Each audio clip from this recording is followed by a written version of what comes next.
Assalamualaikum warahmatullahi wabarakatuh. Alhamdulillahirabbil alamin. Wassalatu wassalamu ala asyrafil anbiya'i wal mursalin Sayyidina Muhammadin wa ala alihi washabihi ajmain, amma ba'd. Pertama-tama marilah kita panjatkan puji syukur kepada Allah Subhanahu wa taala. Alhamdulillah wa syukur ni'amillah. Kesempatan ini kita masih diberikan kesempatan oleh Allah Subhanahu wa taala untuk dapat bertemu kembali dalam pengajian rutin mingguan. Sebagaimana saya sudah jelaskan pada pertemuan pertama bahwa pengajian ini melalui online sementara waktu. Namun demikian sekali lagi mudah-mudahan pengajian walaupun secara online ini juga tidak mengurangi pahala dan keberkahannya, juga kemanfaatannya. Amin ya Allah ya Rabbal alamin. Salawat serta salam semoga dilimpahkan bagi junjungan kita Nabi besar Muhammad sallallahu alaihi wasallam, kepada keluarganya, para sahabat, para tabi'in dan seluruh umatnya. Mudah-mudahan kita termasuk umat beliau dan kita diakui oleh beliau sebagai umatnya dan kita diberikan syafaatul uzma kelak di yaumil qiyamah. Amin ya Allah ya Rabbal alamin. Pada pertemuan ini atau yakni pertemuan yang kedua ini bertepatan dengan pada tanggal 5 April tahun 2020 dan juga tanggal 11 bulan Sya'ban tahun 1441 Hijriah. Dan sebelum saya melanjutkan, saya menghimbau juga kepada para jemaah sekalian bahwa sebagaimana kebiasaan kita bahwa pada malam nisfu Sya'ban kita suka berdoa bersama. Begitu saya juga beritahukan pada kesempatan ini bahwa insya Allah nisfu Sya'ban ini nanti akan dilaksanakan yaitu pada hari Rabu malam Kamis yang akan datang. Sekali lagi kepada jamaah sekalian, bapak-bapak, ibu-ibu yang biasa melaksanakan doa bersama nisfu Sya'ban ini, mari kita sama-sama melaksanakannya dimanapun tempatnya. Kita ini bisa melaksanakan yakni pada malam Kamis yang akan datang.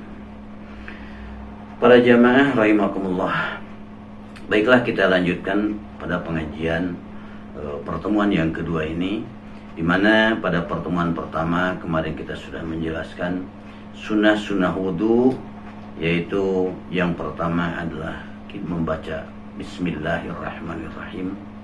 Kemudian yang kedua juga mencuci kedua telapak tangan, dan yang ketiga adalah berkumur-kumur. Nah, pada kesempatan ini kita akan lanjutkan bahwa untuk sunnah-sunnah wudu yang keempat adalah menghisap air ke hidung. Sekali lagi, menghisap air ke hidung. Sebagaimana dalam hadis Muslim, ashrun minas sunnati minha al-madmadu wal istinsyaqu.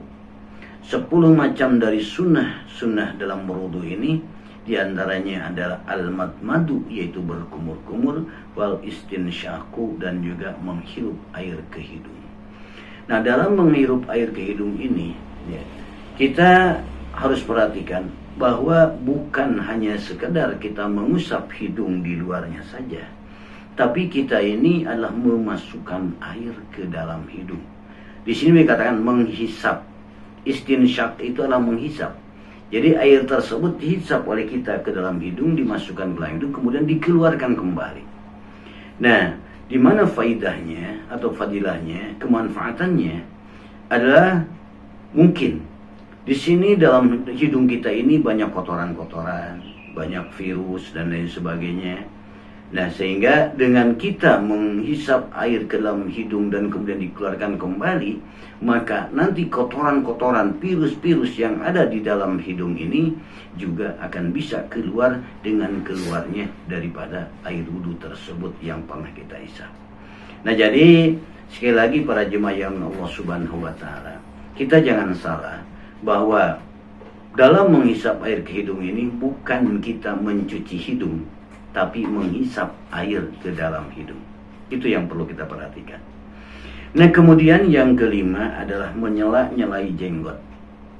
Bagi kaum muslimin yang kebetulan jenggotnya misalkan panjang, maka disunahkan oleh Rasulullah Shallallahu Alaihi Wasallam untuk menyela-nyelai jenggotnya yang tebal. Karena mungkin ya, sebagaimana sudah saya jelaskan di dalam dulu fardu wudu, bahwa yang terpenting dalam fardu wudu itu juga ada 4, yaitu yang diantaranya yang pertama adalah membasuh wajah. Ya ayyuhalladzina amanu idza qumtum ila sholati faghsilu wujuhakum. Ya. Jadi kita membasuh wajah. Di mana dulu saya sudah jelaskan bahwa wajah ini batasannya adalah dari mulai tempat tumbuhnya rambut sampai dengan tulang bawah dagu. Kemudian juga dari telinga kanan sampai juga anak telinga kiri. Semuanya ini harus terbasuh.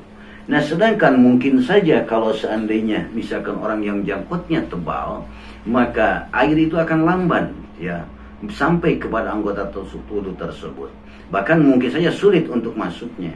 Nah, oleh karena itu, maka bagi orang yang jenggotnya tebal disela-selai agar bagaimana? Yani agar air itu mudah untuk masuk ke dalam anggota tubuh tersebut.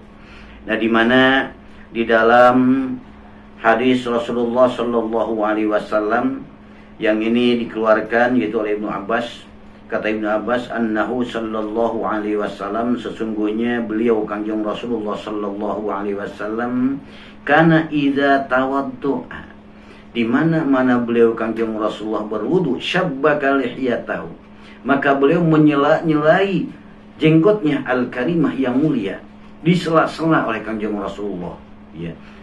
Nah, oleh karena itu maka kita pun sebagai hamba Allah, umat Kanjeng Rasulullah SAW, di mana beliau ini adalah merupakan uswatun hasanah, suri tauladan. Bahkan kata Rasul yang mengatakan dalam hadisnya, sallu kama ra'aitumuni usalli, salatlah kamu seperti salat aku. Maka dari sebelum atau pembukaan daripada salat itu sendiri, yaitu dalam berwudu, kita ikuti apa yang sudah dilaksanakan, apa yang dikerjakan, dilakukan oleh beliau Kanjeng Rasul Muhammad sallallahu alaihi wasallam. Para jamaah yang dimuliakan Allah Subhanahu wa taala. Kemudian di samping menyela-nyelai jenggot yang tebal, juga yang termasuk sunnah daripada wudu adalah menyela-nyelai jari tangan dan juga jari kaki. Sebagaimana dalam hadisnya Rasulullah sallallahu alaihi wasallam juga bersabda, idza tawaddu'a faqallil asabi'a yadaik wa rijlaik. Yang artinya apabila kamu berwudu, maka sela-selailah kedua tanganmu dan kedua kakiku. Yang maksudnya kita sela-selai di sini adalah antara satu jari kepada jari yang lain. Mengapa demikian? Karena mungkin saja di antara jari-jari kita ini ada kotoran-kotoran atau juga yang belum bersih, sehingga dengan disela-selai tersebut kita akan bersih. Di samping itu juga air akan sampai ke anggota wudu. Sebab yang dimaksud yadain ini berarti semua tangan, ya. Bahkan nanti akan saya jelaskan di dalam, juga akan saya praktekkan, kita praktekkan bersama ya di dalam cara berwudu yang baik, bahwa kalau mencuci tangan itu contohnya misalkan kita ini semuanya harus tercuci ya. Yakni Allah berfirman di dalam Al-Qur'an tadi dikatakan idza qumtum ila sholati faghsilu wujuhakum wa aydiyakum ilal marafiq ya. Dan juga tanganmu sampai siku. Berarti semua anggota tangan yang dimakan tangan harus tercuci semuanya. Nah, sedangkan kalau seandainya kita misalkan dirapatkan dan tidak disela-selai, mungkin saja air tidak masuk ke dalam anggota wudu tersebut, yaitu dalam sela-sela antara jari yang satu dengan jari yang lain. Tapi dengan disela-selai tersebut, maka insya Allah, makanya inilah sunnah. Jadi sunnah itulah sesuatu perbuatan yang memang untuk melengkapi daripada yang fardu, ya, kelengkapan. Jadi kalau seandainya kita mengerjakan yang fardunya saja mungkin kurang lengkap, ya. Maka dengan ada yang sunat-sunatnya yang dipadukan dengan fardunya, maka insya Allah ini juga akan menjadi lengkap semuanya. Nah, jadi ya menyela-nyelai ini, menyela-nyelai jari tangan dan jari kaki ini adalah merupakan sunnah. Dan fadilah manfaatnya itu adalah mungkin saja nanti akan menyempurnakan daripada yang rukun-rukunnya. Dan kemudian yang tujuhnya adalah yang mendahulukan yang kanan daripada yang kiri. Jadi kita ketika membasuh atau ketika kita berwudu ini seperti membasuh tangan, membasuh kaki, dahulukan ya yang kanan sebelum yang kiri. Ya, karena memang di dalam ajaran Islam, apabila kita mengerjakan sesuatu yang baik, dahulukanlah juga dengan yang kanan. Contoh misalkan, kalau kita masuk ke masjid, maka disunahkan kita mendahulukan kaki yang kanan. Apalagi sampai dengan kita membaca doa, di mana kita ketika masuk masjid kita membaca doa, memohon pada Allah Subhanahu wa ta'ala akan rahmatnya daripada masjid tersebut. Seperti doanya Bismillah wassalatu wassalamu ala Rasulillah, Allahumma gfirli dhunubi waftahli abwaaba rahmatika. Dan kemudian juga ketika keluar kita barulah kita menggunakan kaki yang kiri, dengan kita juga membaca yang sama, Allahumma gfirli dhunubi waftahli abwaaba fadlika. Nah, jadi kita ini ya disunahkan yang kanan terlebih dahulu. Bahkan juga melakukan perbuatan-perbuatan yang lain, seperti kita makan makanan dan lain sebagainya, minum dan lain sebagainya, kita disunahkan dengan menggunakan tangan yang kanan ya daripada yang kiri. Suatu contoh misalkan ya, di dalam makan atau di dalam minum, Rasulullah SAW bersabda, la yashrabana ahadukum bishimalihi, janganlah kamu sekalian itu minum ya dengan tangan yang kiri, fa innahu min amali syaitan, sebab minum dengan tangan kiri ini adalah termasuk perbuatannya syaitan. Nah, kemudian juga Rasulullah SAW bersabda, la yashrabanna ahadukum qa'iman, janganlah kamu sekalian minum dalam keadaan berdiri. Nah, kita kembali kepada menggunakan sebelah kanan terlebih dahulu. Kita dalam minum bergunakanlah tangan yang kanan, jangan kita minum dengan tangan yang kiri. Nah, kemudian kita ini biasa kalau seandainya melakukan dulu juga atau pada pertemuan pertama sudah saya sampaikan, kadang-kadang kita menganggap sepele hal-hal yang tidak yang tidak dianggap oleh kita itu tidak penting. Bahkan justru padahal itulah yang kecil-kecil itulah menjadikan ibadah. Kita harus ingat bahwa tujuan hidup kita adalah apa? Allah berfirman dalam Al-Quran ya, bahwa wa ma khalaqtul jinna wal insa illa liya'budun, tidaklah kami menciptakan jin dan manusia kecuali untuk beribadah. Jadi tujuan hidup kita adalah ibadah ya. Apa itu ibadah? Ibadah bukan hanya sholat saja, ibadah bukan saum saja, ibadah bukan zakat atau haji saja, tapi ibadah itu kata para ulama, taf'ilul mukallafin min khilafil hawa ta'ziman li rabbih. Yani ibadah itulah perbuatan orang-orang mukallaf, orang-orang yang dewasa dan berakal balik, yang keluar bukan dari hawa nafsunya, tapi untuk mengagungkan Allah Subhanahu wa ta'ala, mencari ridho Allah Subhanahu wa ta'ala. Jadi ibadah itu adalah segala macam perbuatan yang tujuannya untuk mencari ridho Allah ya.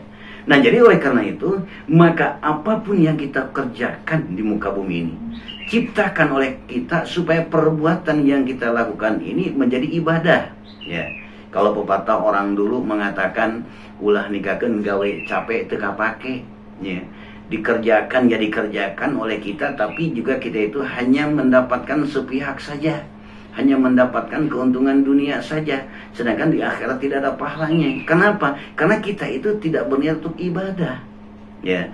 Nah, jadi dan juga kita itu melakukannya itu tidak sesuai dengan apa yang disyariatkan dalam Islam ya. Suatu contoh misalkan, kalau kita misalkan mau pergi dan keluar dari rumah, kita mau kerja, dahulukanlah kaki yang kanan. Pakai baju misalkan kita dahulukan yang kanan. Pakai celana dahulukan kaki yang kanan. Pakai sendal juga dahulukan kita yang kanan. Nah, ini kadang-kadang kita lupakan hal yang sebenarnya. Padahal itu adalah ibadah. Padahal itu adalah menjadikan juga pahala bagi kita ya. Nah, sementara ini mudah-mudahan dengan pengajian ini juga kita akan kembali mengingat, oh iya, bahwa kita ini adalah hidup adalah ibadah. Karena maaf saja para jemaah yang dimuliakan Allah Subhanahu wa ta'ala, sebenarnya manusia ini adalah turunan penghuni surga. Manusia adalah turunan penghuni surga karena kita adalah turunan dari Nabi Adam alaihissalam, dan Nabi Adam alaihissalam itu adalah penghuni surga ya. Nah, jadi oleh karena itu, maka kita itu bagaimana caranya berusaha harus kembali ke surga ya. Kita harus kembali ke surga ya. Satu contoh misalkan, maaf ya, Ada orang Cina yang datang ke Indonesia. Nah, sekalipun dia itu lahirnya misalkan di Indonesia, lahirnya contoh misalkan di Kabupaten Sukabumi, lahirnya di Cibadak, tetap saja dia dikatakan orang Cina, karena dia adalah keturunan Cina. Kita lahir misalkan di Jawa, kita lahir di Jakarta, kita lahir di Sukabumi, kita lahir dimanapun, di tanah manapun, kita tetap adalah keturunan surga. Maka kita harus kembali ke surga. Nah, oleh karena itu, bagaimana caranya kita berusaha untuk kembali jalan ke surga tersebut, mencari jalan ke surga, supaya kita nanti dapat kembali ke tempat yang asal kita, yang seharusnya memang kita tempat kembali. Para jemaah yang dimuliakan Allah Subhanahu wa Ta'ala, kita kembali. Nah, di antara ibadah ini adalah mendahulukan yang kanan daripada yang kiri. Ya. Sebagaimana dalam wudu juga, ya, dalam sebuah hadis dijelaskan, idza tawaddotum fabda'u bima yaminikum. Apabila kamu sedang berwudu, maka dahulukanlah dengan yang kanan-kanan. Tangan kanan, kaki kanan yang kita dahulukan. Itulah sunat-sunat di antara yang ketujuh daripada sunat-sunat wudu ini. Ya, mudah-mudahan ya para jamaah yang dimuliakan oleh Allah Subhanahu wa Ta'ala, pertemuan yang singkat ini juga ada manfaatnya bagi kita sekalian, dan juga tambah-tambah ilmu bagi kita sekalian, sehingga saya selalu menyampaikan hari ini bukan hari kemarin, dan esok lebih baik daripada hari ini. Jadi sekarang akan lebih baik daripada kemarin, dan juga mudah-mudahan esok ibadah kita akan lebih baik daripada hari ini. Maaf, bukan berarti saya juga menggurui, bukan saya berarti sudah baik, tapi mari kita bersama-sama untuk mencari yang lebih baik. Dan kita mohon kepada Allah, kalaupun kita memang yang sudah-sudahnya itu tidak baik, mudah-mudahan Allah mengampuni, dan untuk yang selanjutnya kita akan menjadi yang lebih baik. Mari kita perbaiki kembali wudu-wudu tersebut. Sudah sampai 7 yang kita jelaskan, sunat-sunat wudu, tinggal 3 lagi. Insya Allah mungkin pada pertemuan yang akan datang, kita akan membahas kembali 3 macam sunah-sunah daripada wudu ini. Dan akhirnya, pada pertemuan ini marilah kita kembali berdoa kepada Allah Subhanahu wa Ta'ala. Mudah-mudahan kita sekalian selalu diselamatkan oleh Allah, panjang usia, taat kepada Allah Subhanahu wa Ta'ala. Allahumma barik lana fi Rajab wa Sya'ban wa balighna Ramadana wahsil maqasidana. Mudah-mudahan kita ini diberikan keberkahan oleh Allah Subhanahu wa Ta'ala, barokahnya bulan Rajab, barokah bulan Sya'ban, dan kita sampai kepada bulan Ramadan dengan sehat jasmani dan sehat rohani, sehingga kita bisa melaksanakan saum dengan sebaik-baiknya sesuai dengan ajaran Allah Subhanahu wa Ta'ala. Amin ya Allah ya rabbal alamin. Sebagai penutup daripada doa ini, marilah kita berdoa kepada Allah, membacakan surat Al-Fatihah, dan kemudian di dalam iyyaka na'budu wa iyyaka nasta'in kita pusatkan hati kita, pikiran kita kepada Allah Subhanahu wa Ta'ala, di mana iyyaka na'budu, hanya kepadamu lah kami beribadah ya Allah, wa iyyaka nasta'in, dan hanya kepadamu lah ya Allah kami mohon pertolongan. Dan pada sekarang ini kita mohon pertolongan kepada Allah agar kita dijauhkan daripada virus-virus, penyakit-penyakit, agar kita disehatkan oleh Allah Subhanahu wa Ta'ala, dan agar kita bisa melaksanakan saum dengan sebaik-baiknya di bulan Ramadan ini. Marilah kita sama-sama membacakan surat Al-Fatihah. Ala hadhiniyah wa ala kulli niyatin sholihah, wa bi barakati umul Quran, wa bi syafaati umul Quran, wa bi syifai umul Quran, wa bi karamati umul Quran, wa bi barakati umul Quran. Al-Fatihah. A'udzu billahi minasy syaithanir rajim. Bismillahirrahmanirrahim. Alhamdulillahi rabbil alamin, arrahmanir rahim, maliki yaumiddin. Iyyaka na'budu wa iyyaka nasta'in. Iyyaka na'budu wa iyyaka nasta'in. Iyyaka na'budu wa iyyaka nasta'in. Iyyaka na'budu wa iyyaka nasta'in. Iyyaka na'budu wa iyyaka nasta'in. Iyyaka na'budu wa iyyaka nasta'in. Iyyaka na'budu wa iyyaka nasta'in. اهدنا الصراط المستقيم صراط الذين أنعمت عليهم غير المغضوب عليهم ولا الضالين ضالين رب اغفر لنا آمين. بسم الله الذي لا يضر مع اسمه شيء في الأرض ولا في السماء والسميع العليم. بسم الله الذي لا يضر مع اسمه شيء في الأرض ولا في السماء والسميع العليم. بسم الله الذي لا يضر مع اسمه شيء في الأرض ولا في السماء وهو السميع العليم. اللهم صل على سيدنا محمد وعلى آل سيدنا محمد بعدد كل أعداء ودواء. اللهم صل على سيدنا محمد وعلى آل سيدنا محمد بعدد كل داء ودواء. اللهم صل على سيدنا محمد وعلى آل سيدنا محمد بعدد كل داء ودواء. اللهم صل على سيدنا محمد طب القلوب ودوائها وعافية الأبدان وشفائها ونور الأبصار وضيائها وعلى آله وصحبه وسلم. اللهم صل على سيدنا محمد طب القلوب ودوائها وعافية الأبدان وشفائها ونور الأبصار وضيائها وعلى آله وصحبه وسلم.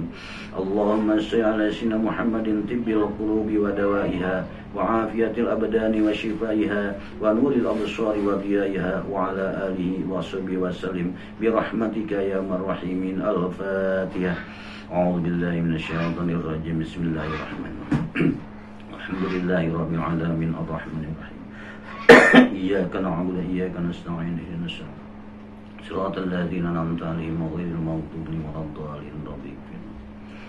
Wabillahi taufiq. Assalamualaikum warahmatullahi wabarakatuh.